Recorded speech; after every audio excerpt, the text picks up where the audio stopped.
The morning sun filtered through the curtains, casting golden streaks across the wooden floor of Tom Wilson's office. He sat at an old oak desk littered with notes, a tape recorder, and empty coffee mugs. His laptop blinked with a cursor, waiting for Tom to finish editing an article about pollution in the Willamette River for the local newspaper. As a freelance journalist, Tom was accustomed to the chaos of deadlines, but his home in Portland, Oregon, was an oasis of calm. Here, in this cozy nook overlooking a garden of blooming roses and swaying apple trees, he felt like he belonged. Tom leaned back in his chair, stretched, and glanced at his watch, almost 4. Lucas, his 13-year-old son, would soon be home from basketball practice, and Sarah, his wife, had to finish school by 6. He was already looking forward to their family evening. The smell of homemade salsa, the sound of Lucas's laughter and Sarah's jokes. These were the moments he lived for. His career, his reputation in town, interesting cases, all were important, but nothing compared to his family. The door slammed and Lucas burst into the house, dropping his backpack at the threshold. His sneakers squeaked on the hardwood floor as he burst into the office. "Dad, I'm home!" he shouted, beaming with excitement. "The coach said I can make the starting lineup. Can you imagine?" Tom smiled, putting his laptop down. Lucas stood in front of him, sweaty, his hair disheveled, but with such pride in his eyes that Tom couldn't help but laugh. "Seriously, my son is a future NBA star? Well, that's something to celebrate. But man, you smell like a locker room after overtime. Shower now." "Dad, don't start." Lucas rolled his eyes, but his smirk showed he was enjoying the teasing. "I don't stink that much. Maybe you're just sniffling." "Oh, you brave man." Tom pretended to get up to grab his son. "Come on, get to the bathroom before I call the ambulance." Lucas burst into laughter and bounded up the stairs, stomping like a baby elephant. Tom shook his head, turning back to his article. He loved these moments, spontaneous, alive, full of warmth. Lucas was their only child, and Tom and Sarah poured their hearts into him. They were a team, always supporting each other, whether it was Lucas's school projects, Tom's articles, or Sarah's lessons, which she turned into real adventures for her students. Tom decided it was time to start making dinner. He had tacos in mind, Lucas's favorite. Ground beef, avocado, and fresh tomatoes for salsa were already waiting in the fridge. He turned on the radio, tuning into a local classic rock station, and began chopping vegetables.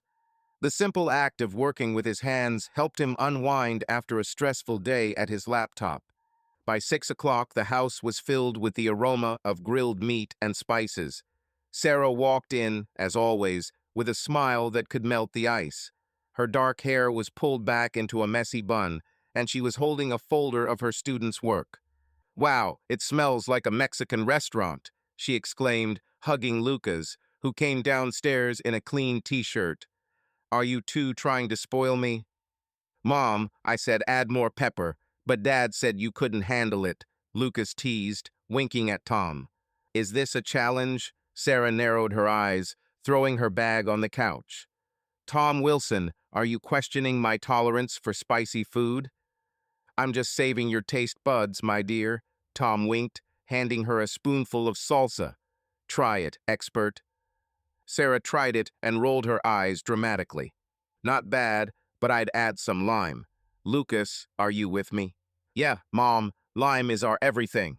Lucas was already chopping the onion, trying not to wince at the smell. "Traitors," Tom laughed, waving his spatula. "Okay, we'll add your lime, but if this dinner fails, I'll blame it on you." The three of them began cooking, exchanging jokes. Lucas told a story about a practice where their coach made them practice three-pointers until they dropped, and Sarah shared a story about how one of her students tried to prove that dinosaurs still lived in Oregon. Tom listened, occasionally interjecting, and felt his heart warm up. This was their life, simple but perfect. When dinner was ready, they sat down at the round table in the dining room. Lucas pounced on the tacos, managing to stuff half of the tortilla into his mouth at once. "Lucas, you're not in a taco-eating contest." Sarah shook her head, but her eyes were sparkling with laughter. "Mom, This is a taco, not some salad. You have to eat it fast, before it gets cold. Lucas swallowed a bite and grinned. Dad, have you ever written an article about food? About tacos, maybe? Tom pretended to think.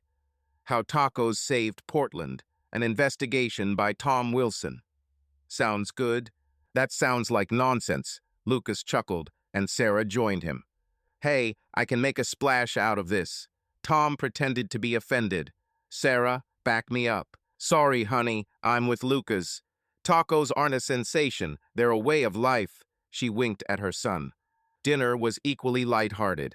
After the meal, Lucas volunteered to do the dishes, but quickly agreed with Tom that he would help if Lucas told her about his new tactics on the court. Sarah watched them, sipping her herbal tea, thinking how lucky she was. Her job at school was hard, but coming home to Tom and Lucas always energized her. Mom, are you coming to my game tomorrow? Lucas asked, wiping his plate. It's unofficial, but the coach said there will be high school scouts there. Of course I'll be there, Sarah smiled. And you, Tom? Where else would I go? Tom shrugged. Someone has to yell from the stands, Lucas, take the ball. Dad, just don't scream like last time. Lucas blushed. Everyone was laughing at me. It was tactical support, son, Tom winked. Sarah, tell him I was right. Oh, I'll pass. You two figure it out. Sarah raised her hands, laughing. After dinner, Lucas went to his room to do his homework, and Tom and Sarah settled on the couch with glasses of wine. An old Tom Hanks movie was playing on the TV, but they talked more than they watched. How's your article? Sarah asked, resting her head on his shoulder. Almost done. I'll send it to the editor tomorrow. It's about the river, you know, the chemical dump. If all goes well, maybe I'll even make the front page. I'm proud of you, Sarah squeezed his hand.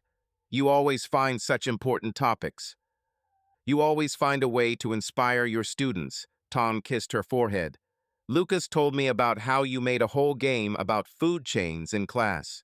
He was delighted, even though he's not your student.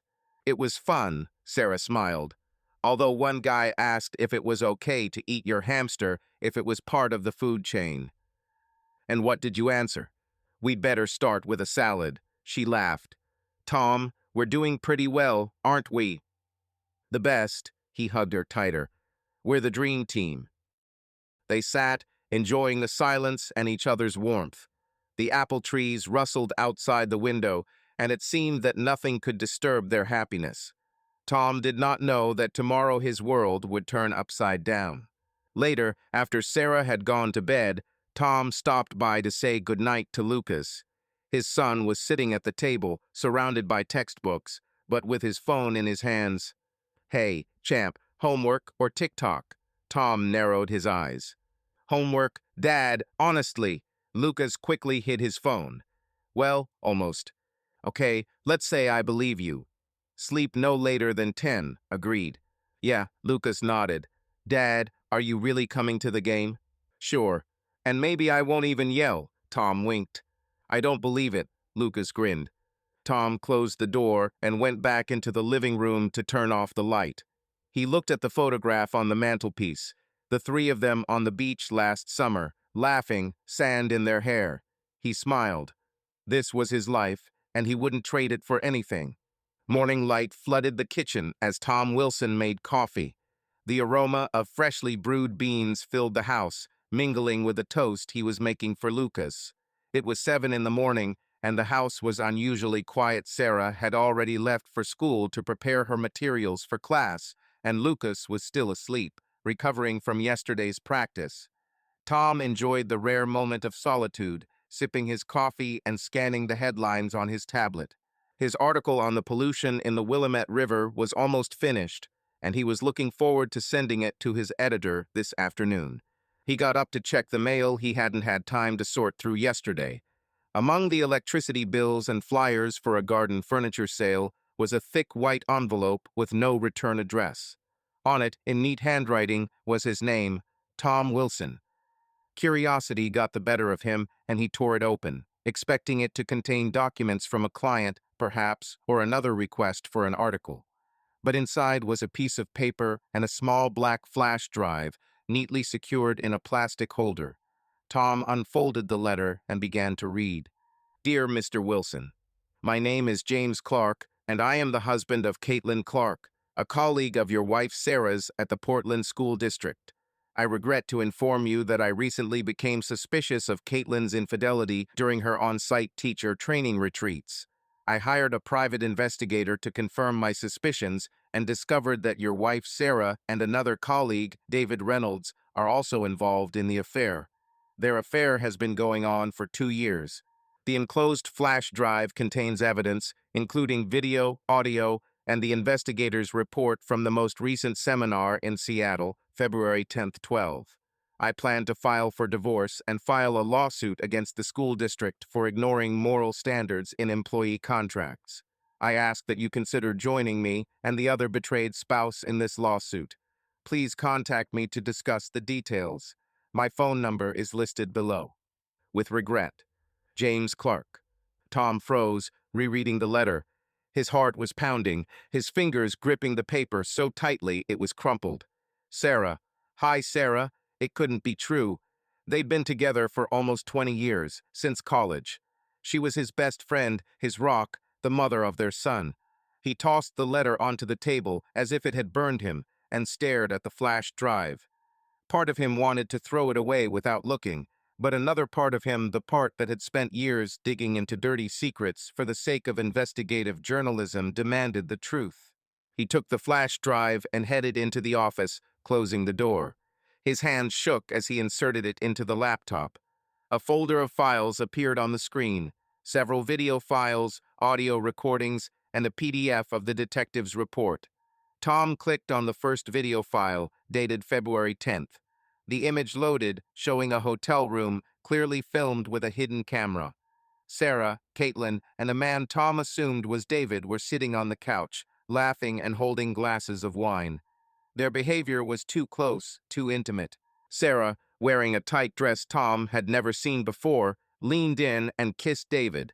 Caitlin joined in, and soon the scene deteriorated into something Tom couldn't bring himself to watch anymore. He turned off the video, feeling sick to his stomach. No, no, no, he muttered, leaning back in his chair. His mind refused to accept what he had seen. He opened the detective's report, hoping for a rebuttal, but the document was even worse. The detective detailed how Sarah, Caitlin, and David spent their evenings in David's suite, which the school district rented for seminars.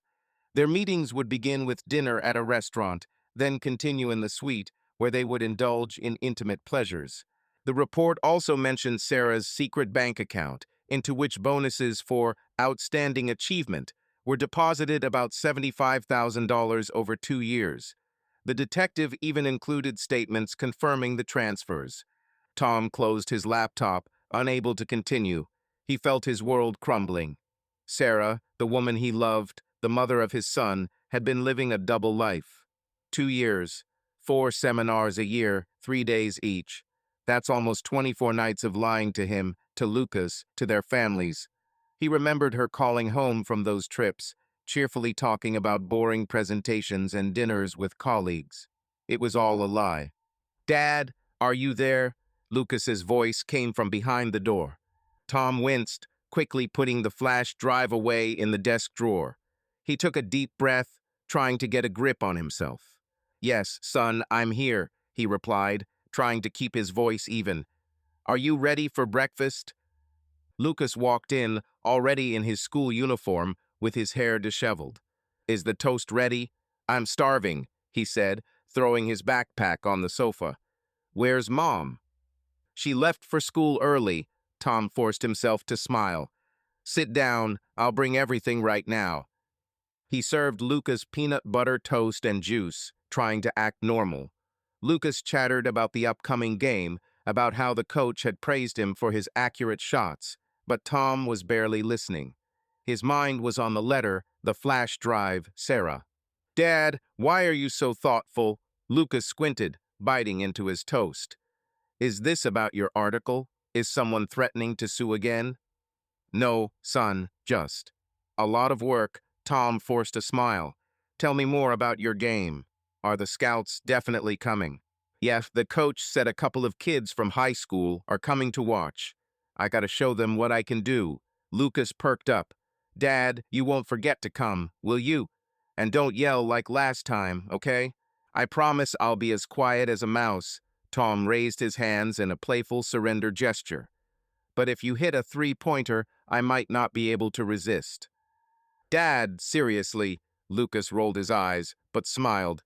After Lucas left for school, Tom returned to his office.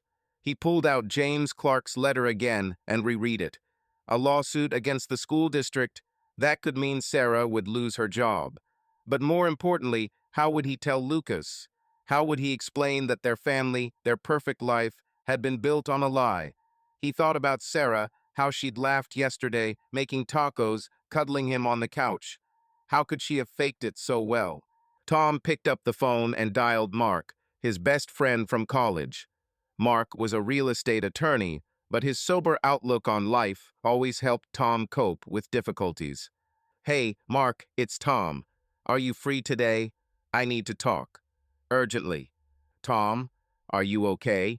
You sound like someone died. Mark was clearly worried. Not on the phone. Can you come?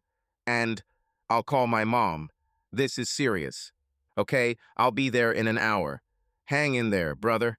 Tom hung up and dialed his mother, Elizabeth. She lived a half hour away in a Portland suburb and had always been his rock. Mom, it's Tom. Can you come today? I need your help. Of course, dear. What happened? Are you okay? Lucas. Her voice trembled with worry. We're all healthy, but just come, okay? I'll explain everything. After hanging up, Tom stared at the flash drive. He knew he should look at the rest of the files, but he couldn't bring himself to do so. Instead, he began tidying up his office, as if tidying up his desk would bring order back into his life.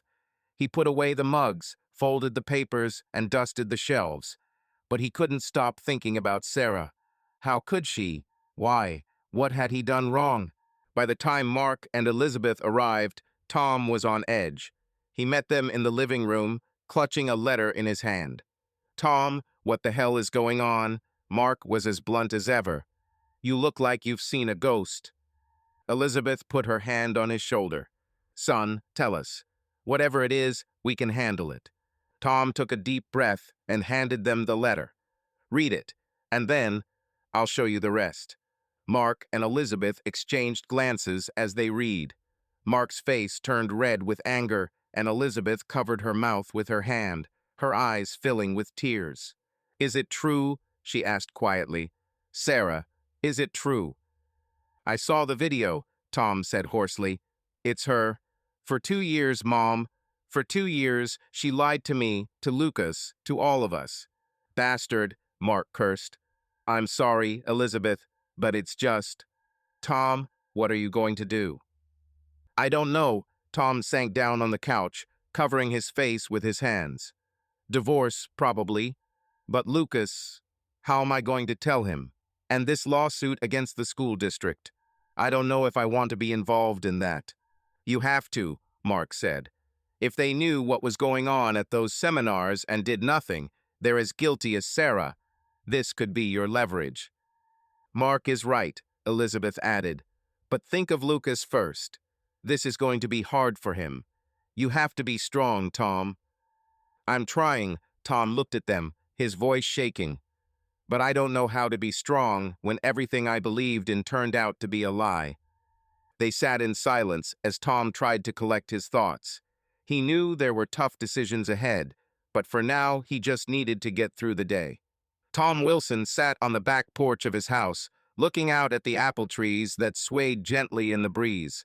He clutched a mug of cold coffee in his hands, but he didn't drink it, just watched the steam slowly dissipate in the cool Portland air. It was just before noon, and Mark and Elizabeth had just left, leaving him alone with his thoughts swirling like autumn leaves in a storm. James Clark's letter was on the kitchen table, and the flash drive was hidden in a drawer in his desk, but their presence burned a hole in his mind. Sarah, hi Sarah, 2 years of lies, betrayals, secret accounts. How could he not notice? Tom closed his eyes, trying to remember moments that might hint at the truth. Did Sarah make strange calls? Come home late? But no, she had always been Sarah. The cheerful, caring one, the one who laughed at his jokes and hugged Lucas like he was the center of her world. Even her trips to seminars had seemed mundane. She'd call every night, talk about boring presentations, how tired she was from flying. It had all been a lie. The video he'd watched that morning was still in his head. Sarah, laughing in a dress he'd never seen before, kissing a strange man, hugging Caitlin. This wasn't his wife, this was someone else. A stranger in a familiar body. He stood up, feeling his legs buckle, and went back into the house. The living room, where the three of them had laughed over tacos the night before, now felt cold, foreign. The photo on the mantel themselves at the beach last summer, sand in their hair and happy smiles, felt like a mockery. Tom turned away, unable to look at it. He needed to act, but he didn't know where to start. Divorce? Lucas? Suing the school district? It all seemed too big, too heavy. Tom went back into his office and pulled out the flash drive. He knew he had to watch the rest of the files to understand the extent of the betrayal, but every click on a video or report felt like a knife. He opened another video file, dated February 11th. On the screen, Sarah, Caitlin, and David were sitting at a restaurant, having dinner, laughing, their hands intertwined under the table. A camera, probably set up by the detective in the corner of the room, recorded everything. Sarah leaning toward David, whispering something in his ear, Caitlin stroking her hand. They looked happy, free, as if they had no families, no responsibilities, no children. Tom turned off the video before finishing it. He felt sick. He opened the detective's report. It was detailed, almost dispassionate. The detective described how Sarah, Caitlin, and David spent their evenings in David's suite, rented by the school district. After dinner, they would return to the hotel, where their meetings would turn into intimate parties. The report confirmed that this happened at every seminar 4 times a year for 3 days, 24 nights over 2 years. The detective also mentioned Sarah's secret account, where bonuses for outstanding achievements were deposited. Statements showed that the account had accumulated $75,000. Money Tom knew nothing about. Money she was hiding from him, from Lucas. "How could you?" Tom whispered, staring into space. His voice was shaking, but he wasn't crying. The tears had stopped that morning when he watched the first video. Now there was an emptiness in his chest, mixed with anger and pain. He put down his laptop and picked up his phone to call Mark. He needed to ground himself, to hear the voice of a friend who could help him make sense of this nightmare. "Tom, how are you?" Mark answered after the first ring. "I'm still in shock from what you showed." "I don't know, Mark." Tom pinched the bridge of his nose. "I watched another video. It's worse than I thought. She wasn't just cheating, she was living another life. She has an account I didn't know about. 75,000, Mark. She was hiding the money." "Damn," Mark whistled. "This isn't just cheating, this is, damn, I don't even know what to call it. Have you talked to her?" "No, she's at work. I don't know how to start this conversation. And Lucas, how do I tell him? He adores her." "Listen, brother, don't do anything rashly." Mark's voice became more serious. "You need to be prepared when you talk to her. And Lucas, he doesn't need to know everything. At least not yet. Maybe say you're having problems with Sarah, but don't go into details." "Problems?" Tom smiled bitterly. "These aren't problems, Mark. This is betrayal. She lied to us for 2 years. 2 years while we were here cooking dinners, going to his games, building a family." "I know," Mark paused, "but you have to protect Lucas. He's a kid, Tom. It's going to be hard enough for him." "And me?" Tom felt his voice break. "How will I survive this?" "One step at a time," Mark said. "First, talk to this James. Find out what he's planning on filing a lawsuit. Then talk to your lawyer. I've already made arrangements with Emily Reed, and she'll be expecting you tomorrow at 10. She's a good girl, Tom. She'll figure it out." "Thank you," Tom exhaled. I don't know who I am now. A husband, a father, a fool who didn't notice." "You're Lucas's father," Mark said firmly. And you're my friend. You're not stupid, you just trusted your wife. She's the one who screwed up, not you. Tom nodded, although Mark couldn't see him. Okay, I'll call James. And thanks for coming today. Always, brother. Call me if anything happens. And talk to Elizabeth. She's worried about you. Already, Tom smiled weakly. She wants to come over tonight, bring a pie. As if a pie could fix that. Well, her pies are almost magic, Mark chuckled. Hang in there, Tom. We're with you. After hanging up, Tom felt a little less lost. He went back to James Clark's letter, reread the phone number, and dialed it. After a few rings, a tired male voice answered. James Clark. Hello, this is Tom Wilson. Tom tried to speak calmly, but his voice was shaking. I received your letter, and the flash drive. Tom, James's voice softened. I'm so sorry. I know what it's like. I'm still not over it myself. How did you know? Tom asked. I mean, about Caitlin. What made you suspicious? She was different. James paused. She talked less about her trips, spent more time on her phone. One day, I saw a message from David, nothing special, just see you in Seattle, but something clicked. I hired a detective, and here we are. Yes, Tom swallowed. I still can't believe it. Sarah, she seemed so. Ours. I know, James sighed. So does Caitlin. Look, Tom, I'm planning on filing a lawsuit against the school district. They knew these seminars were just an excuse to party, and they did nothing. We have evidence that it all happened in their rooms. If we file a lawsuit together, we'll have a better chance of getting compensation. And justice. I'll think about it, Tom said. But I need time. I have a son, Lucas. He's 13. I don't know how this will affect him. I understand, James paused. Caitlin and I don't have children, but I can imagine how hard it is. Just think about the lawsuit. The other spouse, Lisa, has already agreed. We can do this together. Okay, Tom nodded. I'll contact you tomorrow after talking to the lawyer. Agreed. And hang in there, Tom. This is hell, but we'll get through this. Tom hung up and stared out the window. The apple trees were still swaying, but they seemed alien to him now, like the set of a movie he no longer wanted to be in. He thought about Lucas, how he had come storming into the house yesterday, excited about his workout. How was he going to tell him?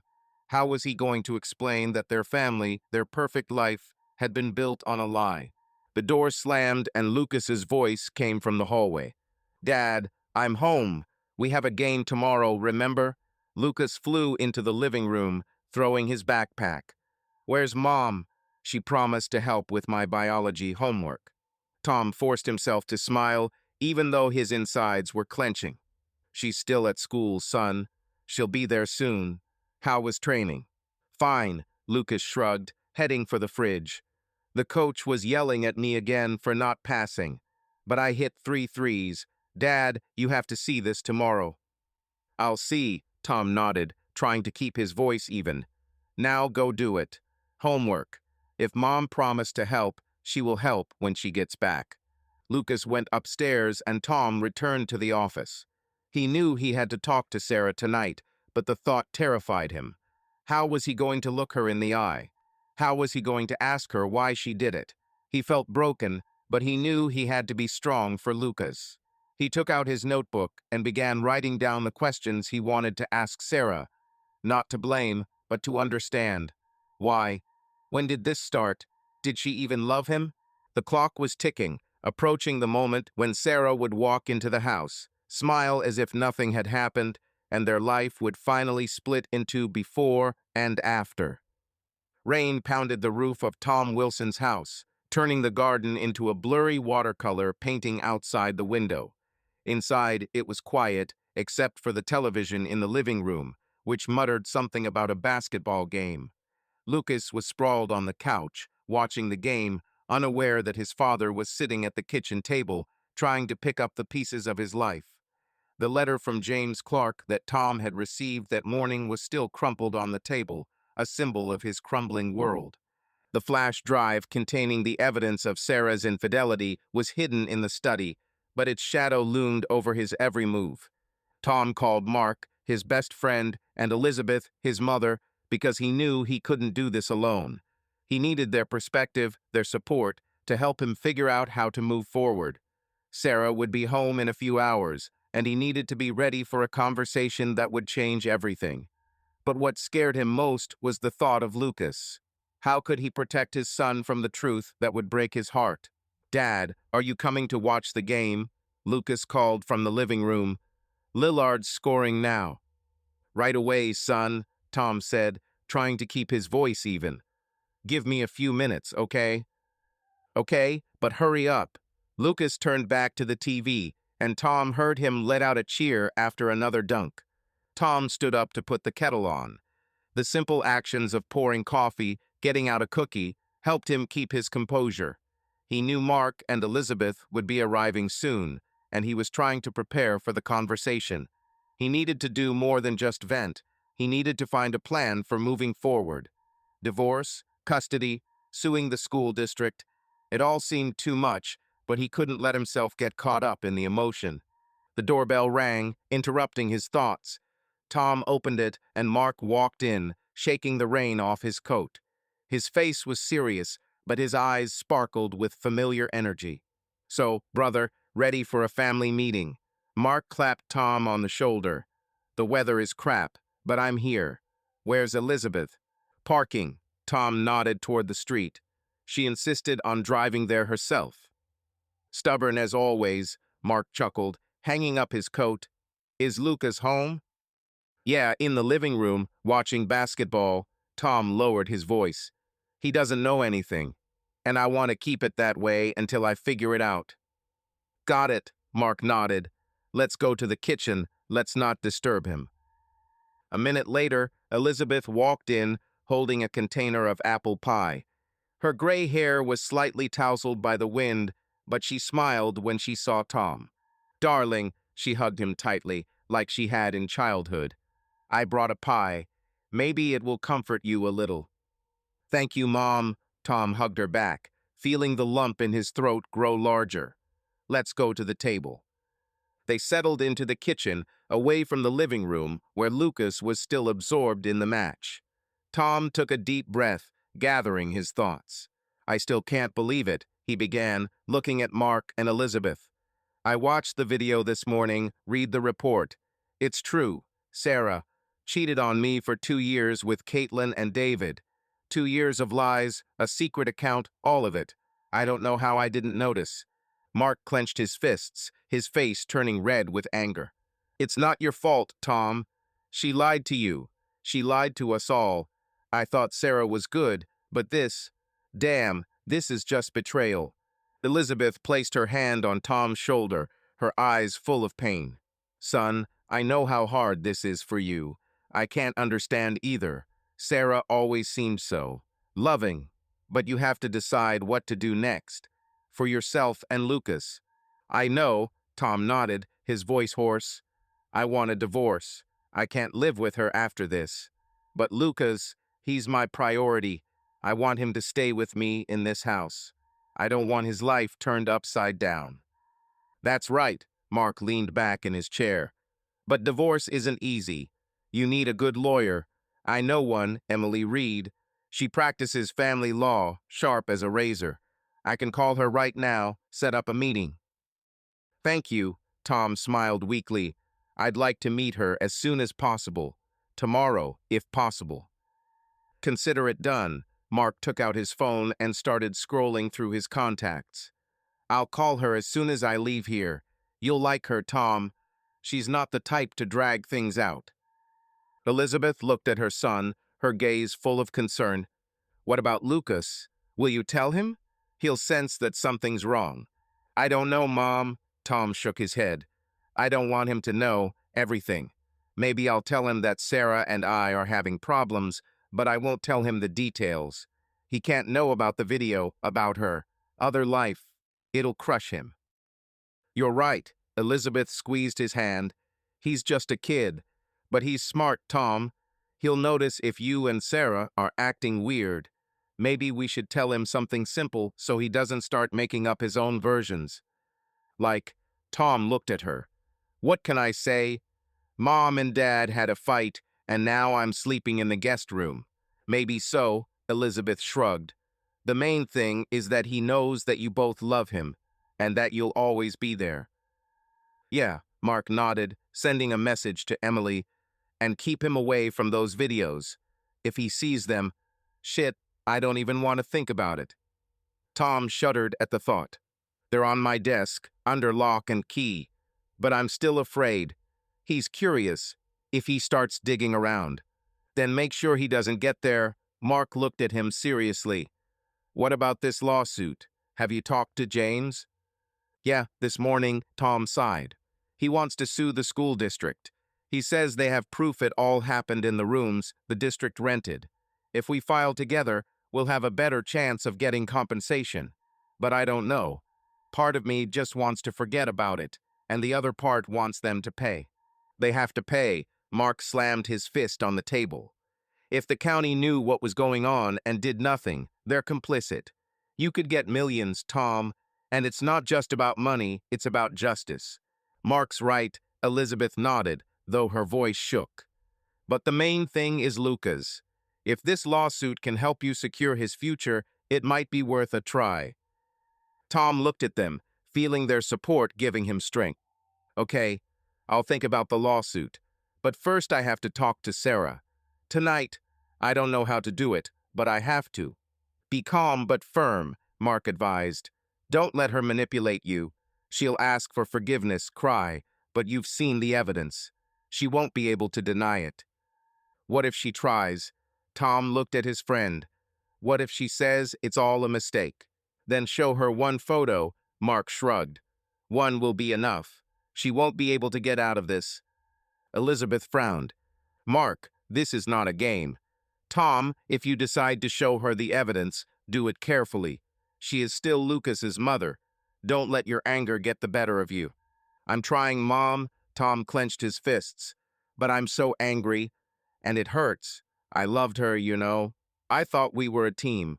You were, Elizabeth stroked his hand. But she made a choice. Now it's your turn. They fell silent, listening to the rain pounding the windows. Tom felt their words giving him resolve. He wasn't alone. He had Mark, Elizabeth, and for Lucas, he had to be strong. Dad, Lucas's voice came from the living room. You promised to watch the match. Coming, son, Tom called back, then looked at Mark and Elizabeth. Thank you for coming. I can handle it, I guess. You can handle it, Mark stood up, clapping him on the shoulder. I'll call Emily. Tomorrow at 10, be ready. And I'll come tomorrow, Elizabeth added.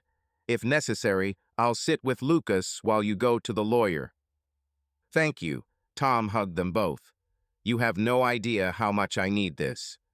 After Mark and Elizabeth left, Tom returned to the living room. Lucas was still watching the game, but now with his phone in his hand, texting someone.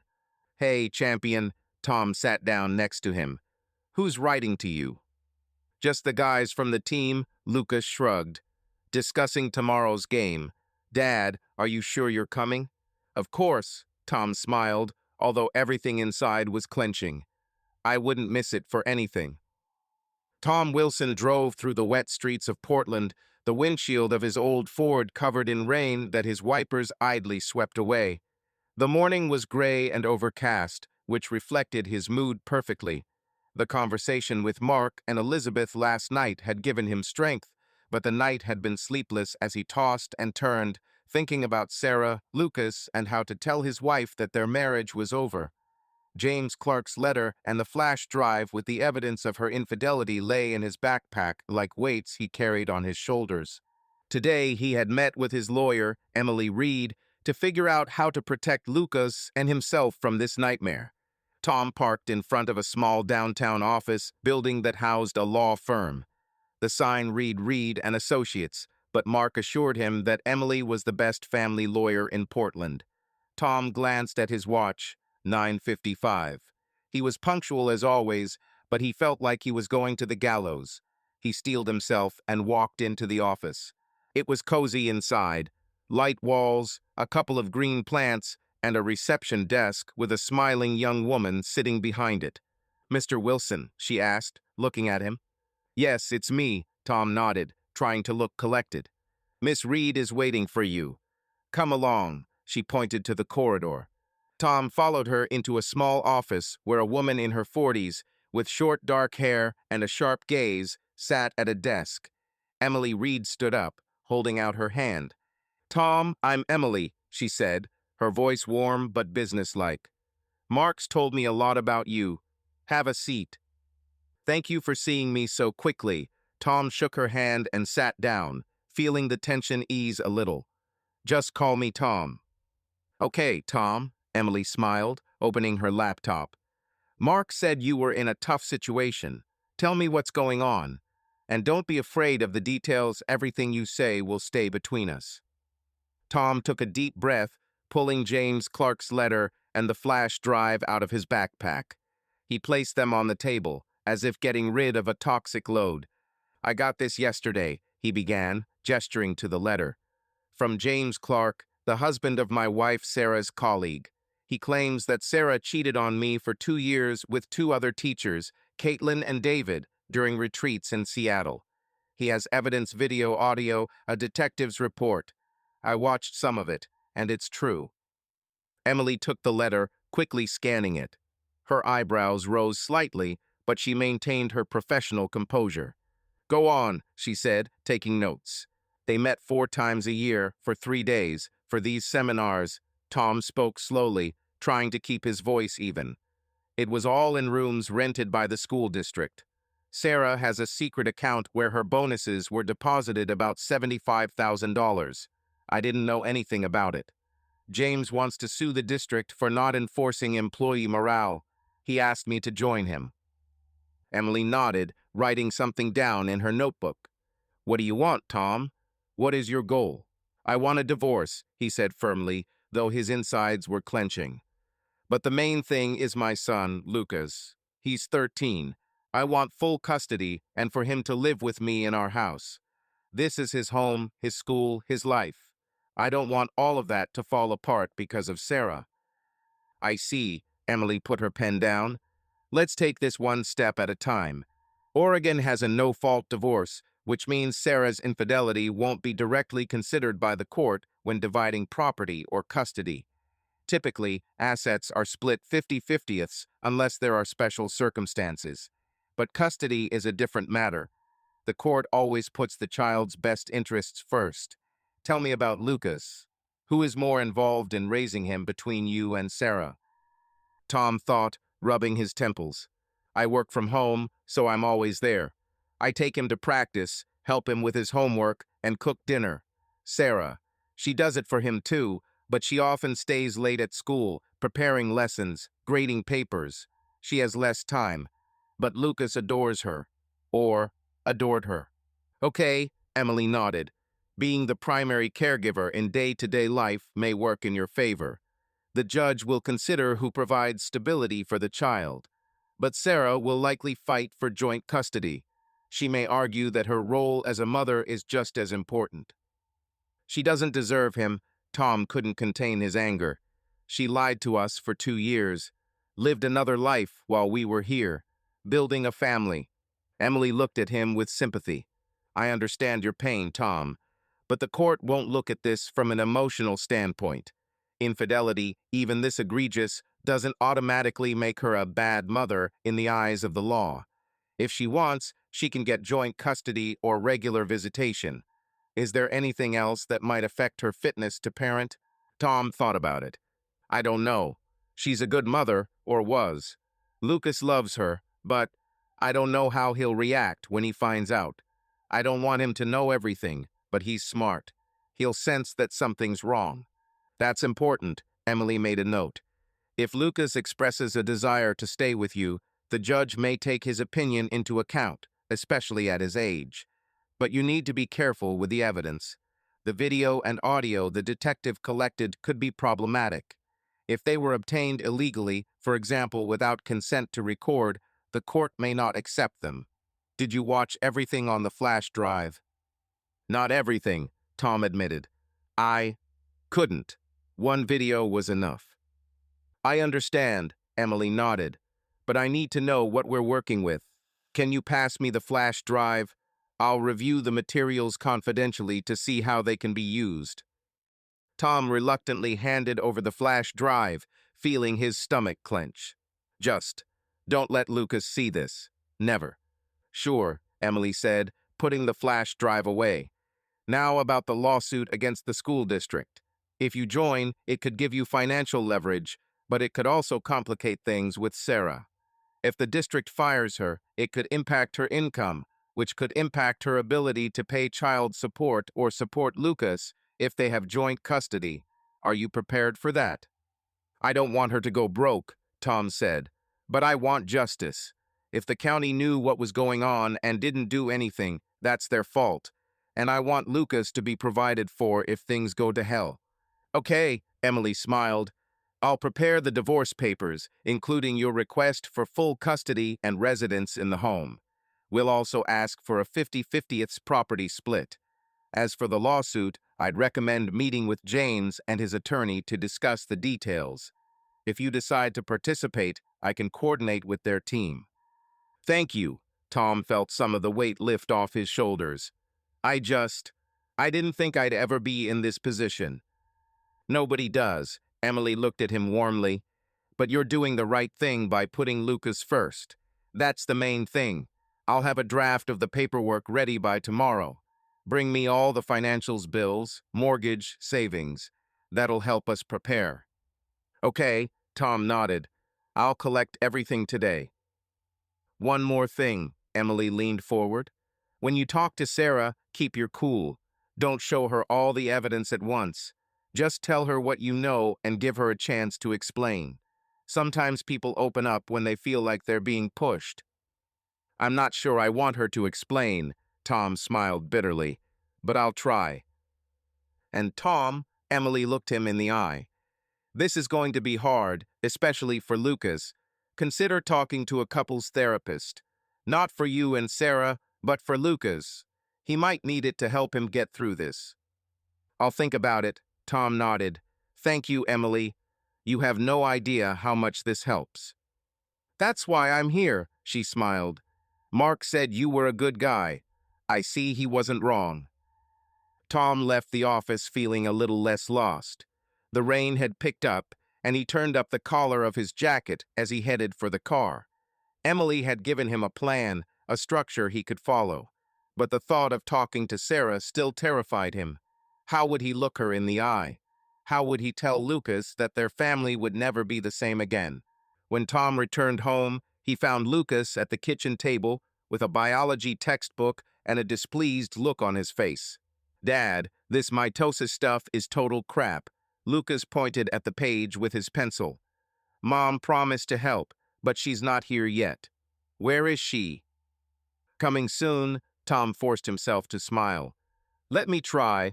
What's up with this mitosis? Seriously, Lucas narrowed his eyes.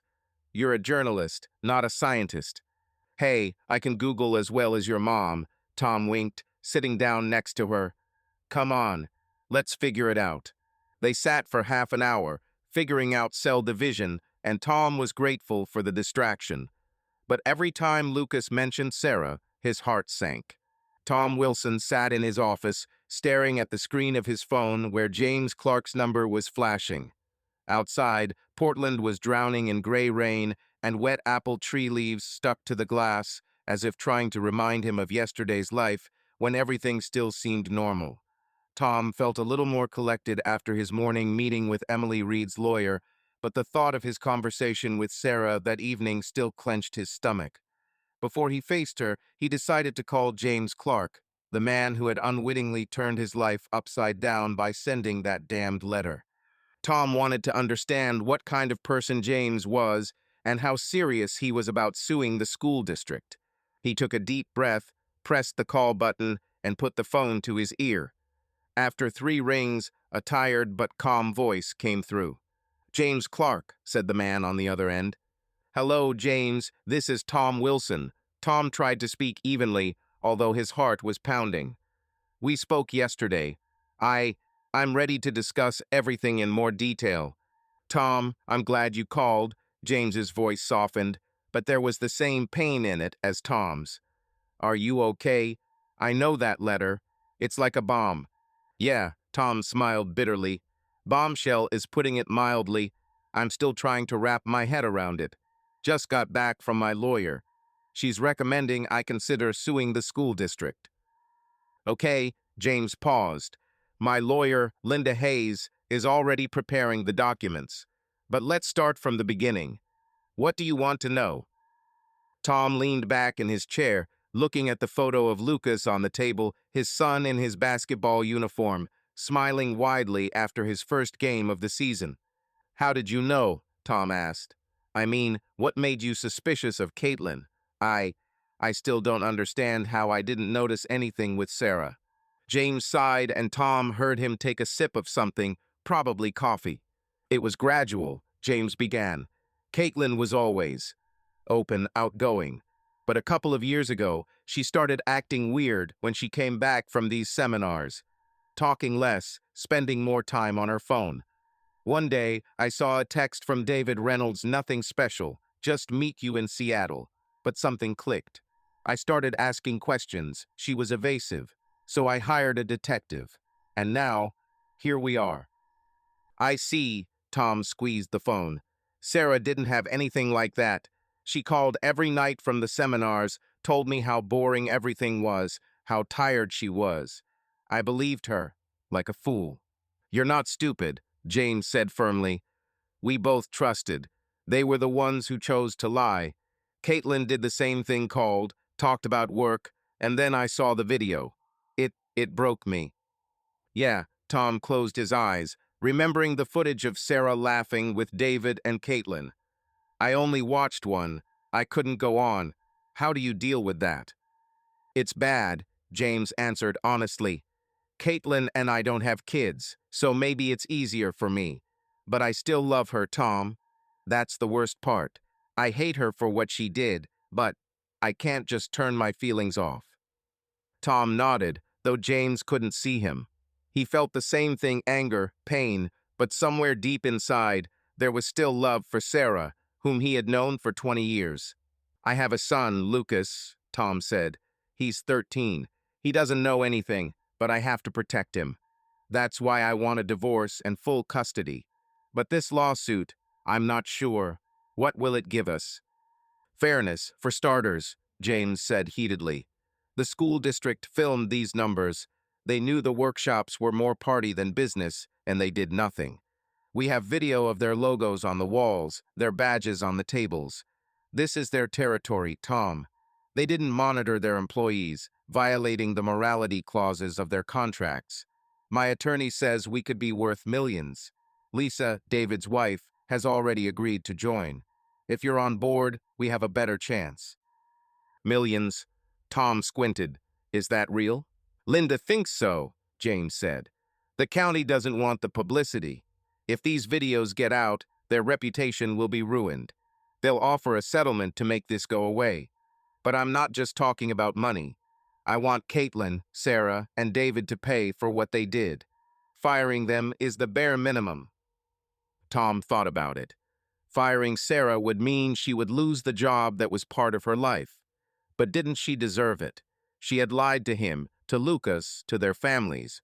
And yet the thought of her being left without funds made him feel strangely guilty. "And if I don't join?" Tom asked. "What then?" "The lawsuit will still go through," James said. "Lisa and I are already on board. But without you, the settlement may be smaller, and you'll get nothing. Think of Lucas. This money could provide for his future college, a house, whatever." "I'll think about it," Tom rubbed his temples. "My lawyer, Emily Reed, wants to see a draft of the complaint. Can you send it to me?" "Sure," James paused. "I'll have Linda send you a copy today. Tom, one more thing. I haven't talked to Caitlin yet. I want her to get the divorce papers at the same time she files the lawsuit against the county. It'll be cleaner. Have you talked to Sarah yet?" "No," Tom swallowed. tonight. I don't know how to do it. She'll be back in a couple of hours, and I just don't know what to say. Be honest, James advised. Tell her what you know. Don't show her all the evidence at once, but let her know you have video. See how she reacts. Maybe she'll spill the beans. What if she lies? Tom felt his anger rising again. What if she says it's a mistake? Then you have the video, James said coldly. One frame should be enough to shut her up. But try not to explode. I know how much you want to scream, but that could complicate things, especially if it goes to court. Thank you, Tom exhaled. I appreciate you telling me all this. I'll call tomorrow after I talk to Sarah. Hang in there, Tom, James said. This is hell, but we'll get through this together. Tom hung up and stared at the phone. Talking to James made it all seem more real. This wasn't just a letter or a video, this was his life falling apart. He stood up to pour himself some water, but his hands were shaking, and he spilled half the glass on the table. Shit, he muttered, wiping the puddle with a napkin. He needed something to do to keep himself sane until Sarah returned. He decided to sort through the financial documents Emily had asked for. Opening the folder with the mortgage and savings statements, he realized that he had never seen the accounts related to Sarah's bonus. She always said her salary went into a joint account. Another lie. The door slammed and Lucas's voice came from the hallway. Dad, I'm home. Lucas flew into the kitchen, throwing his backpack on the floor. The coach said I can start tomorrow. You're coming, right? Of course, son, Tom forced a smile. I wouldn't miss it for $1 million. Cool. Lucas opened the fridge, taking out juice. Where's Mom? She promised to help with biology. She'll be here soon, Tom said, feeling his heart tighten at the mention of Sarah. Go start your homework. I'll call her when she gets back. Lucas nodded and went upstairs, and Tom went back to the paperwork. He tried to concentrate, but he couldn't stop thinking about the conversation with James. Suing the county could make millions, but was it worth it? He didn't want to ruin Sarah, despite everything she'd done. Or did he? Anger and pain warred inside him, and he didn't know which would win. By 5 o'clock, the rain had stopped, and Tom decided to cook dinner. He got out the ingredients for pasta, something simple to keep his hands and mind occupied. Lucas came downstairs, drawn by the smell of garlic and tomato sauce. Dad, is this pasta? He asked, peering into the pot. Can I add some cheese? There's a lot of cheese. As long as you don't put the whole house to sleep, Tom winked, trying to keep his composure. Will you help me chop the basil? Yeah, Lucas grabbed a knife and started chopping the greens awkwardly. Dad, you're I don't know, it's weird today. Is everything okay? It's okay, son, Tom put his hand on his shoulder. Just work. You know, deadlines. Okay, Lucas shrugged. But if anything, I can help. I'm great at Google. I believe you, Tom laughed, but the laughter was strained. When dinner was almost ready, Tom heard the front door open. Sarah walked in, her steps light as always. She looked into the kitchen, smiling. It smells amazing, she said, hugging Lucas. Are you two cooking without me again? Mom, I added cheese. Lucas proudly pointed to the pot. Dad said you can't handle that much garlic. Oh, is that a challenge? Sarah winked, looking at Tom. Honey, are you okay? You look tired. Tom looked into her eyes, and for a second he wanted to scream, to ask how she could lie to him for 2 years. But he swallowed his anger and nodded. It's just a hard day, he said. Let's eat, and then we need to talk. Sarah narrowed her eyes, but her smile didn't waver. Okay, she said. Lucas, go set the table. I'll just change. When she left, Tom looked at Lucas, who was happily setting out plates. He knew that in a couple of hours, this evening would be the last normal moment of their family, and he had to be ready. Tom Wilson stood at the stove, stirring tomato sauce for pasta, but his mind was elsewhere. The scent of garlic and basil filled the kitchen. Lucas was slicing bread in the living room. humming along to the latest album by his favorite rapper, and Sarah had just gotten home and gone to change. Outside, the rain in Portland had died down, leaving only a damp sheen on the apple trees in the orchard, but inside Tom, the storm was only gathering force. Tonight, he had to talk to Sarah, tell her what he knew about her affair, about the 2 years of lies, about the secret account. James Clark's letter and the flash drive with the evidence were in his office, but he decided not to show them right away. Emily Reed, his lawyer, had advised giving Sarah a chance to explain herself. Tom wasn't sure he wanted that explanation, but for Lucas's sake, he had to keep his cool. "Dad, should I add the cheese already?" Lucas looked into the kitchen, holding a grater and a piece of Parmesan. "Wait, champ," Tom forced himself to smile. "Let's finish cooking the sauce first. Go put some water on for the pasta." "Okay," Lucas shrugged and headed to the sink, filling a pot. "Mom, will you be there soon? I'm hungry as a wolf." "I'm coming," Sarah called from the bedroom. Her voice was as light as ever, and it cut Tom like a knife. How could she be so normal after everything she'd done? Sarah walked into the kitchen, changed into jeans and a soft sweater.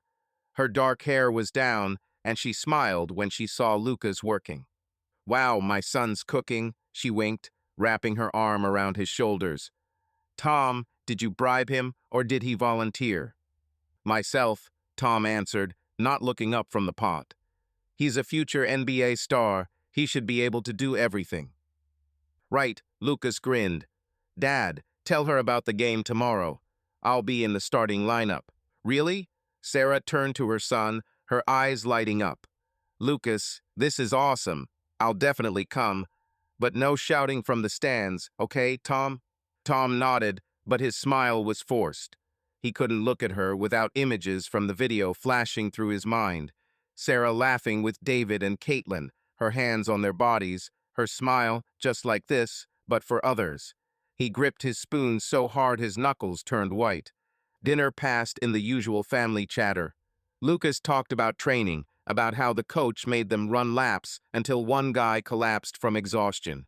Sarah laughed and told a story about how her student tried to prove that mitosis could be seen under a magnifying glass. Tom was quieter than usual, nodding and agreeing, but his mind was elsewhere. Lucas didn't seem to notice, but Sarah glanced at Tom a couple of times with concern. "Tom, are you okay?" she asked as Lucas ran for more pasta. "You're so quiet today." "Just tired," he replied, not looking her in the eye. "Deadlines, you know." "I understand," Sarah squeezed his hand under the table. "Maybe we can watch a movie after dinner, relax?" "Maybe," Tom nodded, feeling her touch burn. "But we need to talk. Later, when Lucas goes to bed." Sarah narrowed her eyes, her smile fading slightly. "Sounds serious. Is everything okay?" "Let's do it later," he said firmly, and she didn't insist. After dinner, Lucas volunteered to do the dishes, but quickly persuaded Tom to help by promising to tell him about a new tactic the coach had demonstrated during training. Sarah sat on the sofa with a cup of tea, watching them, and Tom found himself thinking that this scene, their normal family life, now seemed so fake. He knew that in an hour everything would change. When Lucas went to his room to do his homework, Tom turned to Sarah, who was leafing through a magazine on the couch. "Sarah," he said quietly but firmly, "we need to talk. In the office." She looked up, her face becoming serious. "Okay," she said, putting the magazine down. "Let's go." They walked into the office, and Tom closed the door so Lucas wouldn't hear. He pointed to the chair by the desk, but remained standing, his heart pounding. "Tom, you're scaring me." Sarah tried to smile, but her voice was shaking. "What happened? Is this about your article, or something about Lucas?" "It's about you," Tom said, looking her straight in the eye. "I know what you did at the workshops in Seattle, with Caitlin and David. 2 years, Sarah. 2 years of lying to me." Sarah froze, her face pale. She opened her mouth, but no sound came out. Tom saw her hands curl into fists, her eyes filled with horror. "Tom, what are you talking about?" Her voice was barely audible. "There's been some kind of mistake." "Don't lie to me," Tom raised his voice, but then pulled himself together. "I have evidence. Video, audio, the detective's report. James Clark, Caitlin's husband, hired him. I saw you with them. In the room the county rented. I know about your secret account, $75,000. Are you telling me none of this is true?" Sarah covered her face with her hands, her shoulders shaking. "Oh God," she whispered. "Tom, please. I didn't want you to know." "You didn't want to."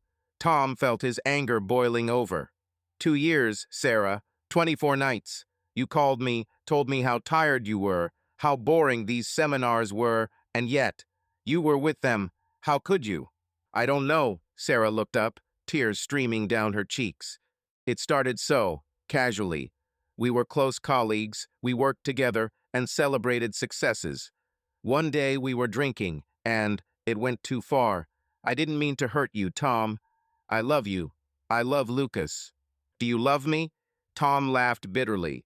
"You lied to me every day. You hid money. You lived another life while we were here building a family. What do you call that love?" "I know it's terrible," Sarah sobbed. "I tried to stop, I really did. But every time we got together for a workshop, it was like another world. I didn't think it would hurt us. I thought I could keep it under control." "Controlled?" Tom stepped toward her, his voice shaking. "You destroyed our family, Sarah. Lucas, how am I going to tell him? That his mother cheated on me with 2 people? That she hid money while we were planning his college?" "Please don't tell him." Sarah jumped up, grabbing his hand. "Tom, please. I'll do anything to fix this. We can see a therapist. We can." "Fix it." Tom jerked his hand away. "Do you seriously think this can be fixed? I'm filing for divorce, Sarah. I want full custody of Lucas, and I want him to stay in this house. You can stay here for a month until you find an apartment, but only for Lucas's sake. After that, it's over between us." Sarah collapsed back into her chair, covering her face with her hands. Her sobs were so loud that Tom was afraid Lucas would hear. "Tom, please," she whispered. "I don't want to lose you. I don't want to lose Lucas." "You've already lost," he said coldly. "You made your choice 2 years ago. Now I'm making mine." He pulled out 2 photos from the video from a drawer. One showed Sarah hugging David, the other kissing Caitlin. He placed them in front of her. "This is only part of what I have," he said. "If you try to lie or fight for custody, I'll use it all. Think about it." Sarah looked at the photographs and turned away, her face contorted in pain. "I won't lie," she whispered. I'll sign the papers. Just don't show them to Lucas. Please." "I don't mean to hurt him," Tom said, "but you have to go. For him." Sarah nodded, tears streaming down her cheeks. Tom felt his own eyes begin to burn, but he didn't let himself cry. He had to be strong. For Lucas. "I'll go check on him," he said, heading for the door. "Stay here until you calm down." He walked out, closing the door, and leaned against the wall, feeling his strength leaving him. The clock in the kitchen said 10 o'clock. Lucas was asleep upstairs, unaware that his world was about to come crashing down. Dinner, full of laughter and basketball talk, seemed like a distant memory now. Tom walked into the living room where plates of pasta lay scattered on the table.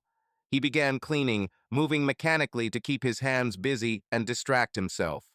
But every sound, the creak of the floorboards, the rustle of the wind outside the window, reminded him of Sarah in the study, and that he had to tell Lucas the truth, or at least part of it. How to explain to a 13-year-old boy that his parents were no longer together. How to protect him from the pain Sarah had brought to their family. Tom poured himself a glass of water, but he didn't drink it, just clutched it and looked out the window. He remembered the advice of Emily Reed, his lawyer. Be honest but careful, not to tell Lucas the details of the affair. Lucas was smart, too smart for his age, and Tom was afraid his son would start asking questions he wasn't ready to answer. He decided to talk to him in the morning, when Lucas woke up, but the thought of that conversation was haunting him. Tom put the glass down and headed for the bedroom, hoping that a few hours of sleep would help him gather his strength.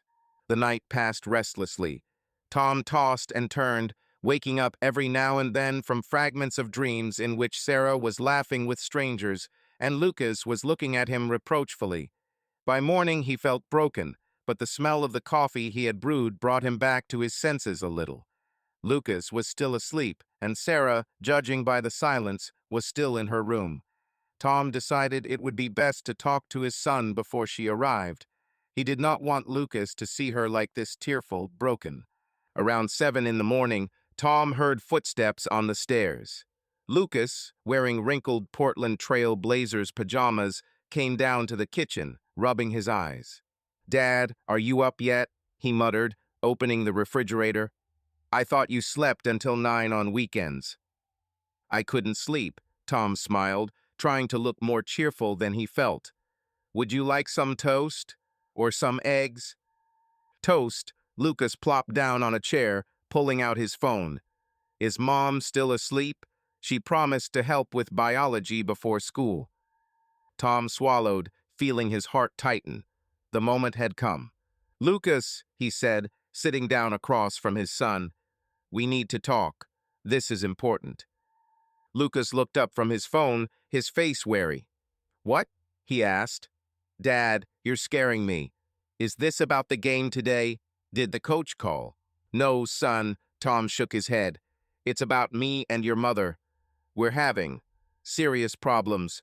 We decided it was best for us to separate." Lucas froze, his hand holding the phone falling to the table. "Separate?" he asked, his voice quiet but already angered. "You mean divorce? Are you getting divorced?" Tom nodded, feeling the words cut his throat. "Yes, Lucas, I'm so sorry. Mom and I. We can't be together anymore." "Why?" Lucas jumped up, his eyes sparkling. "What happened? You were fine. Everything was fine yesterday. What did she do?" Tom took a deep breath, trying to keep his composure.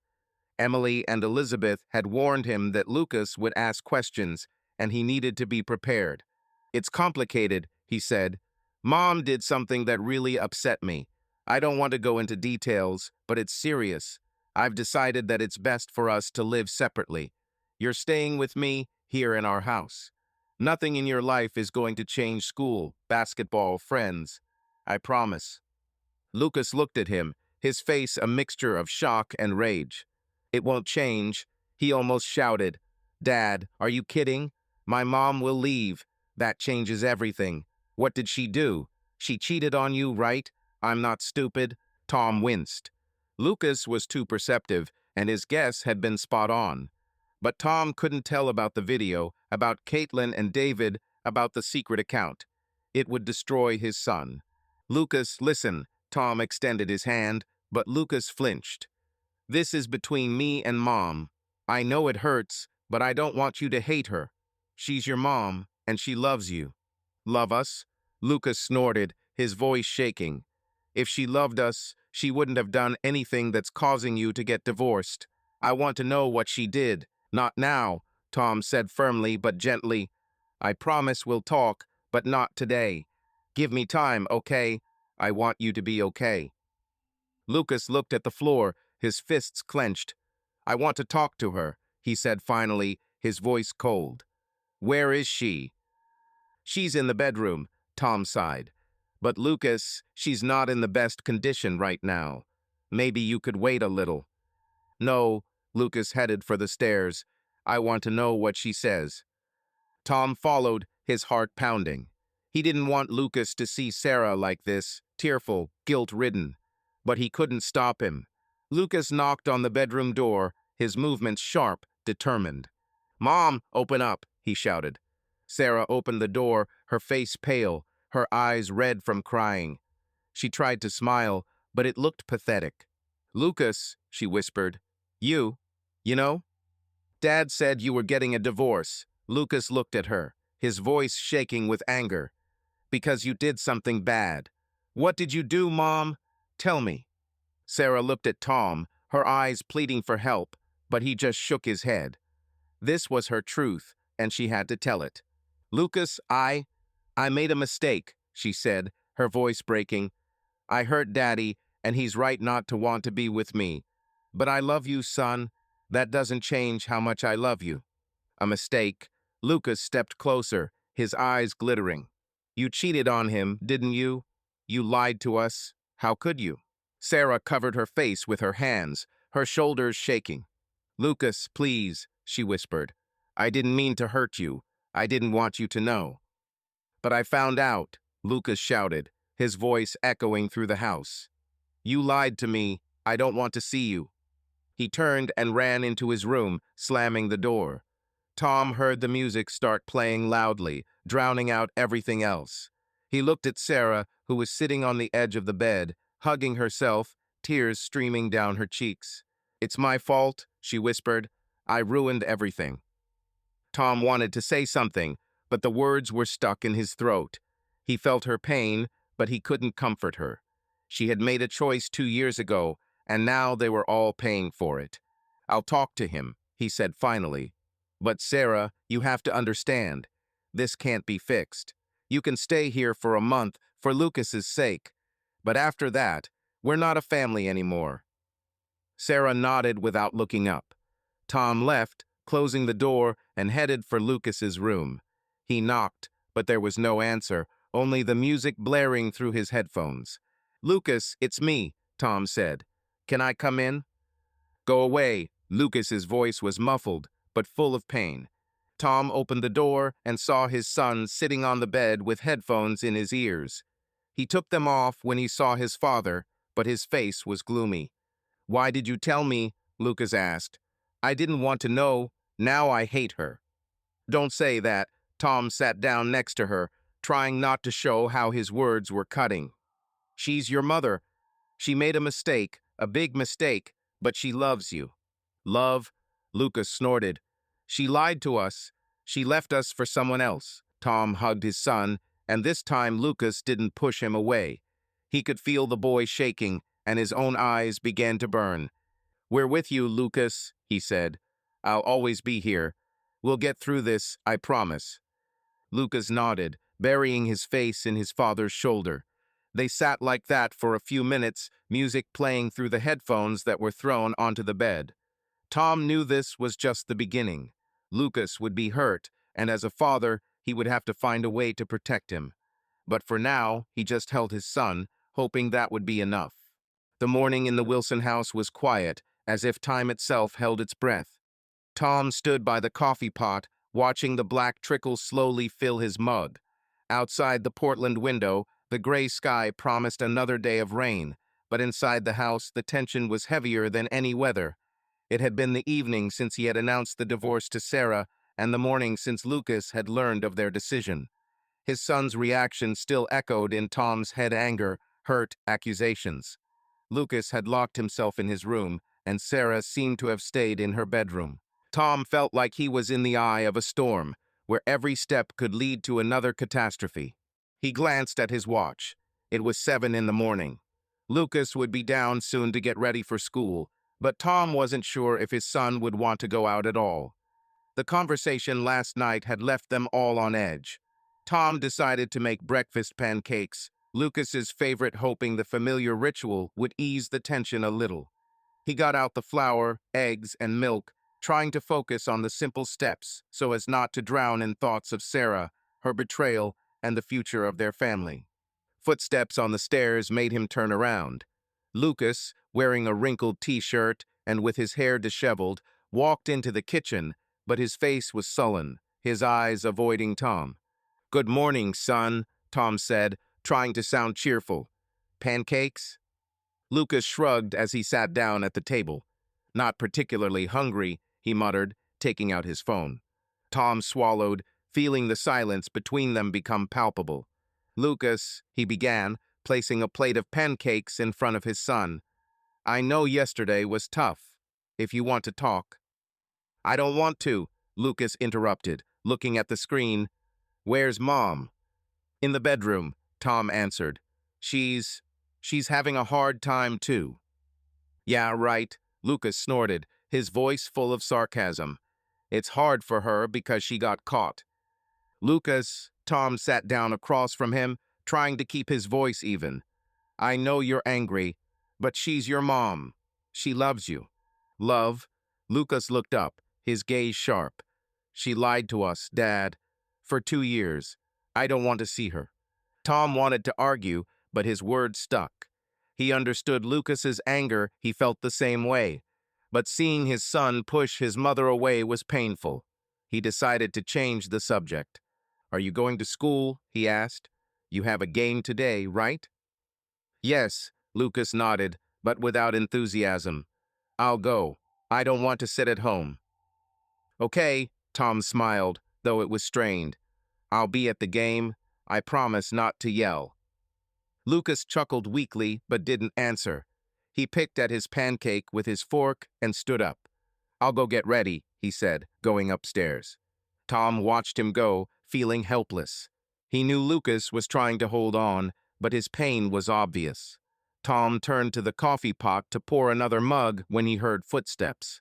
Sarah came into the kitchen, wearing an old sweater, her eyes red and her face pale. Good morning, she said quietly, without looking at Tom. Was Lucas here? Yeah, Tom nodded, putting his mug on the table. He's getting ready for school. He doesn't want to talk to you. Sarah pressed her lips together, her hands shaking. I understand, she whispered. Tom, I don't know how to fix this. I don't know if this can be fixed, he said coldly. But for Lucas's sake, we must control ourselves. He must not see us as enemies. I'm trying, Sarah looked at him, her eyes full of tears. I don't want to lose him, but he won't even look at me. Give him time. Tom turned away, unable to meet her gaze. He's hurt. So am I. Sarah nodded, wiping away tears. She poured herself some coffee and sat down at the table, but a heavy silence hung between them. Tom felt his anger warring with his pity. He hated her for betraying him, but seeing her so broken was unbearable. The day passed in a strange tension. Lucas left for school, throwing a cold bye and not looking at Sarah. Tom secluded himself in the study, trying to concentrate on the article, but his thoughts constantly returned to Sarah. She remained in the house, but her presence was like a shadow. She quietly walked around the rooms, cleaning, cooking, but avoided Tom. He, in turn, talked to her only about Lucas or household chores, trying not to show how much pain he was in. Lucas returned from training in the evening, throwing his backpack at the door. Tom met him in the living room, where Sarah was sitting with a book, pretending to read. How's the game? Tom asked, trying to sound cheerful. Fine, Lucas shrugged, looking past Sarah. We won. I hit a 3. Cool, son. Tom smiled. I'm proud of you. Sarah looked up, her face brightening. Lucas, that's great, she said carefully. Will you tell me? Lucas looked at her, his gaze cold. Not really, he said and went upstairs. Sarah hung her head, her hands clutching the book. Tom saw her struggling with tears, but he couldn't find it in himself to comfort her. He followed Lucas, knocking on his door. May I? He asked, opening the door. Lucas sat on the bed, scrolling through something on his phone. Yeah, he muttered. Tom sat down next to her, feeling the silence between them growing heavier. I know you're mad at your mom, he began, and you have every right to be, but she's still your mom. She wants to be a part of your life. She lied to us. Lucas didn't look up. How can I trust her? She's leaving, right? You said she'd find an apartment. Yes, Tom nodded, but she'll live nearby. You'll be able to see her when you're ready. I don't want to. Lucas squeezed the phone. Not now, maybe never. Tom put his hand on his shoulder. Don't say never, son. Give yourself time. We're together, and we'll get through this. Lucas nodded, but his face remained sullen. Tom left, feeling fatigue wash over him. He returned to the living room, where Sarah was still sitting with her book. He won't talk to me, she said quietly, without looking up. I've lost him, Tom.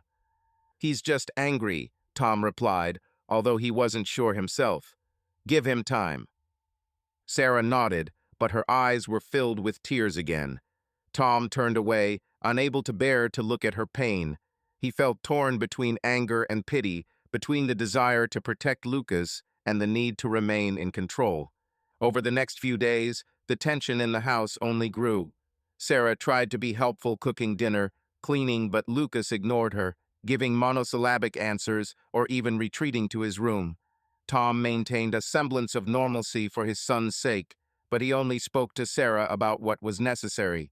She, in turn, began leaving the house more often, citing meetings with friends. Tom suspected that she was seeking solace elsewhere, but he didn't ask. He didn't care as long as it didn't concern Lucas. One evening, while Lucas was at training, Sarah returned later than usual, her cheeks flushed and smelling slightly of wine. "Where have you been?" Tom asked, without looking up from his laptop. "With colleagues," she answered, avoiding his gaze. "I just needed air." "Lucas will be back soon," Tom said coldly. "Stay here. He mustn't think you're disappearing." "I'm trying, Tom," her voice wavered, "but he doesn't want to see me, and neither do you." "It's your choice, Sarah," he said, closing the laptop. "You did it 2 years ago. Now we all pay." Tom Wilson sat at the kitchen table, sipping coffee as the morning light filtered through the curtains. Portland was waking up to a light drizzle, but the house was eerily quiet. It had been a week since he had told Lucas about the divorce, and the tension in the family was mounting. Lucas had barely spoken to Sarah, giving her monosyllables, and Tom had been trying to be a support system for his son, even though he was barely holding on. This morning, he had received an email from his lawyer, Emily Reed, with draft divorce papers, making the inevitable reality. Sarah walked into the kitchen, her steps cautious, as if she were afraid to upset the delicate balance. Her face was pale, and there were shadows under her eyes. She poured herself a coffee, avoiding Tom's gaze. "Good morning," she said quietly. "Has Lucas left yet?" "Yeah, to school," Tom replied, not looking up from his laptop. "He has practice after school." Sarah nodded, sitting down at the other end of the table. The silence between them was heavy, but Tom felt he had to tell her the news. "Emily sent me draft divorce papers," he began. "I want a 50-50th split of property and full custody of Lucas. You can look at them today. I'll send you a copy." Sarah clutched her mug, her fingers turning white. "Okay," she whispered. I won't argue, Tom. You're right about everything." Her submission only made him more irritated. He wanted her to fight, to scream, to do something, but her broken appearance only reminded him of her betrayal. Before he could answer, her phone vibrated on the table. Sarah glanced at the screen and went even paler. "What?" Tom asked, noticing her reaction. "It's from the school," she said, her voice shaking. "They're calling me to the HR department." Tom knew right away that this was related to James Clark's lawsuit. He had received a copy of the lawsuit yesterday and knew that the school district had been notified. "Are you coming?" he asked, trying to sound neutral. "Yes," Sarah nodded, standing up. "I have to." She went to change, and Tom returned to his laptop, anger and pity warring inside him. He hadn't meant for Sarah to lose her job, but her actions had gotten her there. James's lawsuit, which Tom had joined, accused the county of ignoring moral standards, and the evidence video, audio, detective reports was overwhelming. Sarah returned a few hours later, her face like a mask. She placed the letter on the table and sat staring into space. "I was fired," she said quietly. "Effective immediately. They did an internal investigation, said my behavior violated my contract. I got a month's pay and that was it." Tom nodded, unsure of what to say. Part of him felt satisfied she deserved the consequences, but another part of him saw how broken she was, and it didn't bring him joy. "What are you going to do?" he asked finally. "I don't know," Sarah shrugged, her voice empty. "I'll find a job, maybe in another county, or at a private school." "What about the divorce papers?" Tom looked at her. "Will you sign?" Sarah nodded, wiping away her tears. "Yes, I agree with everything. 50-50th split, you get custody of Lucas. I don't want to lose him, but I understand why you want it." Tom felt a little weight lift from his shoulders. He had expected a fight, but her submission made it easier and harder. "Okay," he said. "Emily will send them to your lawyer. You can stay here for a month, like we agreed, for Lucas's sake." "Thank you," Sarah whispered, her voice shaking. "Tom, I'm so sorry. I know it doesn't change anything, but I really didn't mean to hurt you." Tom didn't answer. He stood up, went into his office, and closed the door. He needed time to digest the news. Sarah had lost her job, their marriage was officially ending, and Lucas was still angry, and Tom didn't know how to ease his pain. Lucas returned from training in the evening, throwing his backpack by the door. He walked past Sarah without saying a word and headed towards Tom, who was preparing dinner. "Dad, we won today," Lucas said, but his voice was gloomy. "I scored 2 points." "Well done, son," Tom smiled, trying to cheer him up. "Want to tell me?" "Not really," Lucas shrugged and went to his room. And she looked at Tom. Her eyes were full of pain. "He hates me," she whispered. "He's angry," Tom said. "Give him time." But looking at her, Tom knew that time couldn't fix everything. Their family was broken, and he had to pick up the pieces for Lucas. It had been a week since Sarah had lost her job and agreed to a divorce, signing papers with terms for a 50-50th split of property and Tom's full custody of Lucas. The tension in the house was almost palpable. Lucas avoided his mother, giving her monosyllabic answers, and Tom tried to maintain a semblance of normalcy for his son's sake, although every conversation with Sarah was like walking through a minefield. Sarah walked into the kitchen, holding a box of personal belongings, a few books, a mug with the words "Best Teacher" written on it, and a folder of papers. Her face was tired, her eyes were red, but she tried to keep it together. "I found an apartment," she said quietly, setting the box on the table. "Small, a couple of blocks from here. I'm moving in tomorrow." Tom nodded, stirring the coffee that had now gone cold in his mug. "Okay," he replied, trying to sound neutral. "Does Lucas know?" "No," Sarah looked down. "I wanted to tell you first. I hope he wants to come to me. Sometimes."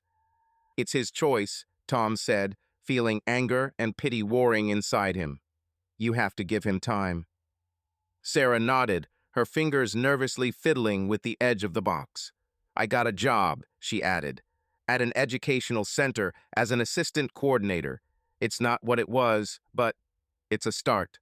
"Congratulations," Tom said, without sarcasm, but without warmth either.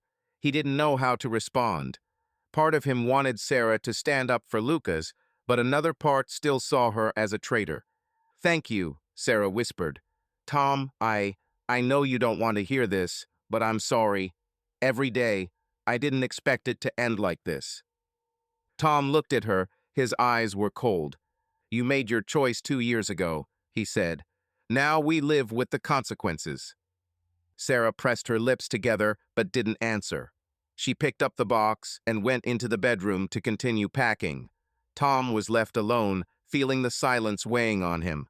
He knew that her moving out would be another blow to Lucas, but he hoped that it would give him and his son a chance to start a new life.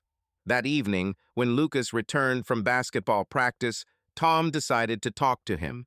He found his son in the living room, scrolling through his phone, ignoring the plate of sandwiches that Sarah had left on the table. "Lucas," Tom began, sitting down next to him, "we need to talk. Mom's moving tomorrow." Lucas looked up, his face unreadable. "Where?" he asked, his voice even, but Tom could hear the tension in it. "To an apartment not far from here," Tom answered. "She wants you to be able to come to her whenever you want." "I don't want to," Lucas shrugged, looking at his phone. "She ruined everything, Dad. Let her do what she wants." Tom placed his hand on his son's shoulder, feeling his heart squeeze. "I know you're angry," he said, "but she's your mother. She loves you, even if you don't believe it right now." "Love me?" Lucas snorted. "If she loved me, she wouldn't lie. I don't want to see her." Tom nodded, knowing that there was no point in arguing. Lucas was hurt, and his anger was natural. But Tom hoped that his son would soften with time. The next day, Sarah packed the last of the boxes. Tom helped load them into her car, trying to avoid her gaze. Lucas stayed in his room, refusing to come out to say goodbye. As Sarah stood at the door, holding the last bag, she looked at Tom, her eyes full of tears. "Tell him that I love him," she whispered, "and that I will always be waiting if he wants to come." "I'll tell you," Tom answered, his voice quiet but firm. Sarah nodded and left, her footsteps echoing in the hallway. Tom watched her car drive away and felt a strange mixture of relief and emptiness. Their marriage was over, and now he had to build a new life for himself and Lucas. That evening, he found Lucas in his room, playing a video game, his headphones drowning out the sounds of the house. "Hey, son," Tom knocked on the doorframe. "Can I come in?" Lucas took off his headphones but didn't look at his father. "Did she leave?" he asked. "Yes." Tom sat on the edge of the bed. "She lives nearby now. You can visit her whenever you're ready." "I'm not ready," Lucas shrugged, "and I don't know if I ever will be." Tom nodded without insisting. He knew Lucas needed time, and he would be there to support him no matter how long it took. "Do you want pizza for dinner?" he asked, trying to change the subject. "We can order from Anchovies just the way you like them." Lucas smiled weakly. "Only if you don't eat my half," he said. "No promises," Tom winked, feeling a small spark of warmth break through the pain. They ordered pizza and spent the evening watching a basketball game.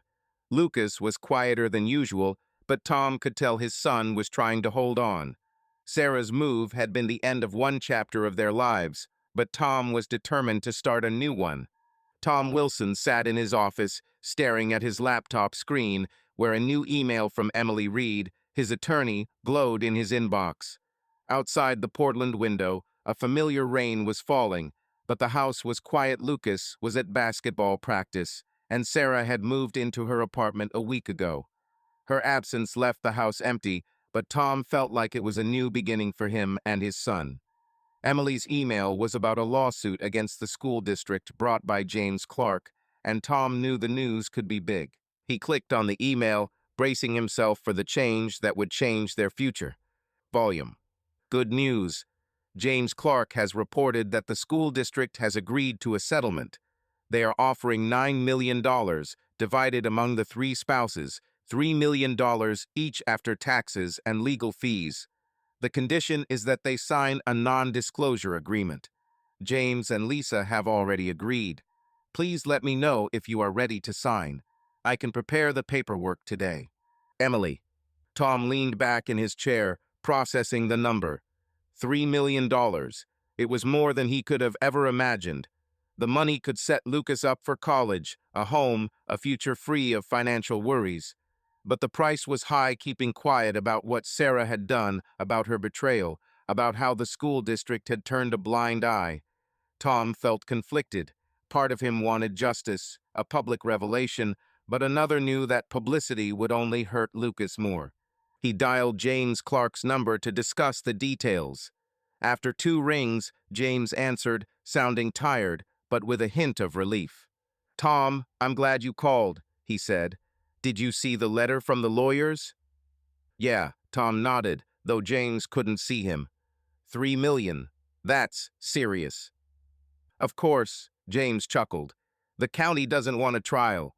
The videos my detective collected are dynamite. They know they'll lose if this goes public. Lisa and I have already signed a non-disclosure agreement. Are you in?"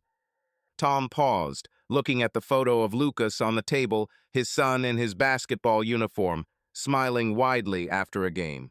"I'm in," he said finally, "for Lucas, but I want to put some of the money aside for him, in a trust fund until he comes of age." "Good idea," James replied. "Caitlin and I don't have kids, but I understand. This money is for the future. I'll tell Linda to coordinate with your Emily. You'll have the documents by this evening." "Thank you, James." Tom felt the weight lift off his shoulders a little. "And what about Caitlin? Have you talked to her?" "Yes." James's voice grew quieter. "She left. She signed the divorce papers, didn't argue. I think she knows what she did. And Sarah? Same thing, Tom said. Moved in, signed the papers. But Lucas, he doesn't want to see her. I understand, James sighed. It's hard. Hang in there, Tom. We did what we could. Tom hung up and went back to Emily's email. He wrote a short reply. I agree. Get the paperwork ready. He then stood up to pour himself some coffee, but stopped, deciding it was time to talk to Lucas. His son deserved to know about the money that could change his life, but Tom wanted to explain it in a way that didn't reveal the whole truth about the lawsuit. Lucas returned from training around 6, dropping his backpack by the door. His face was tired, but he smiled when he saw Tom. Dad, we won again, he said, heading for the refrigerator. I hit a three-pointer in the last quarter. Well done, son. Tom smiled, feeling warm with pride for Lucas. Sit down, we need to talk. Lucas narrowed his eyes as he sat down at the kitchen table. About Mom again, he asked, his voice becoming wary. No, Tom shook his head. About you and me. I got the news.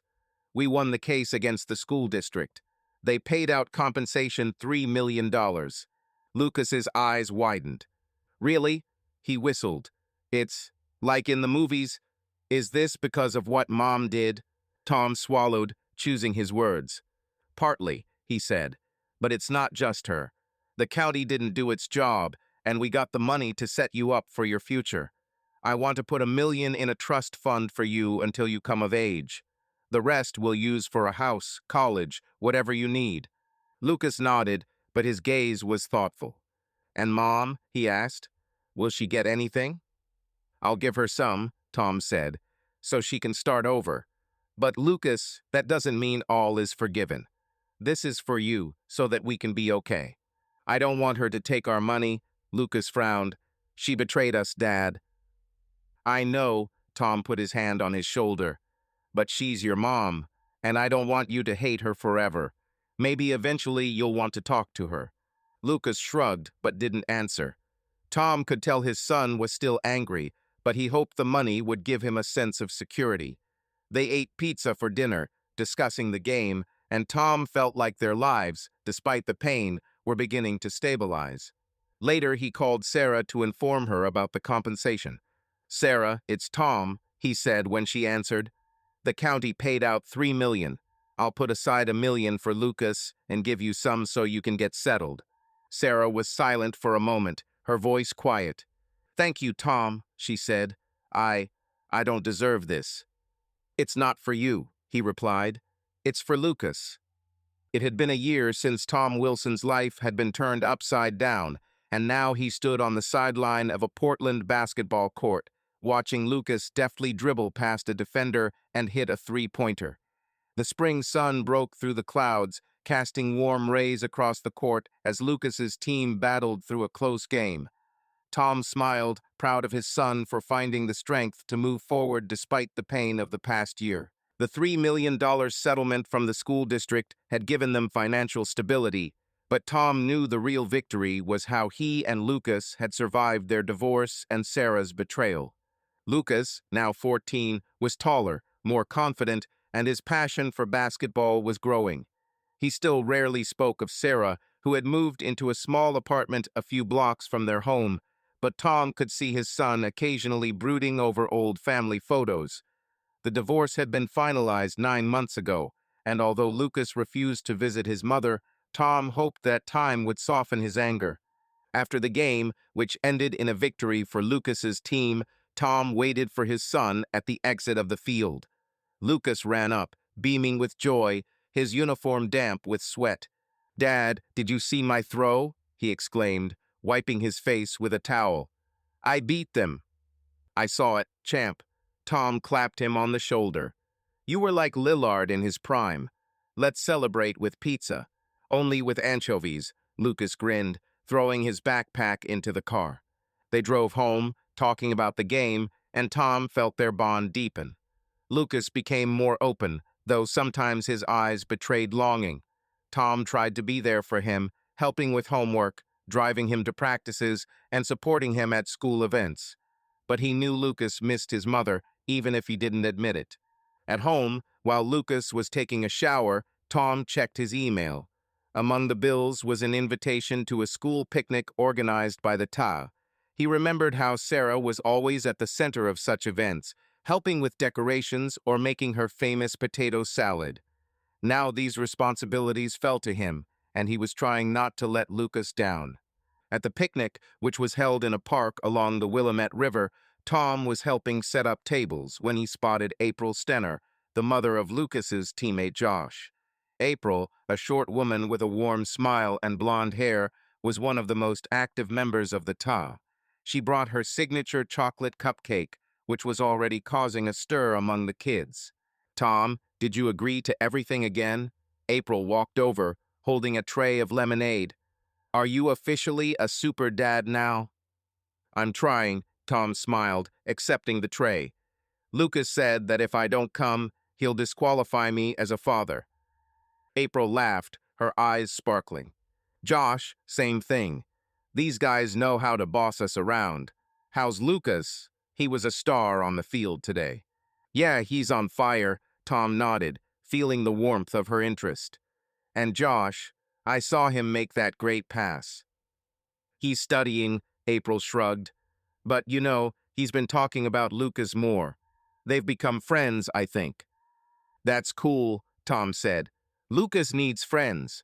After, well, it was hard for him." April nodded, her gaze softening. "I heard about your divorce," she said quietly.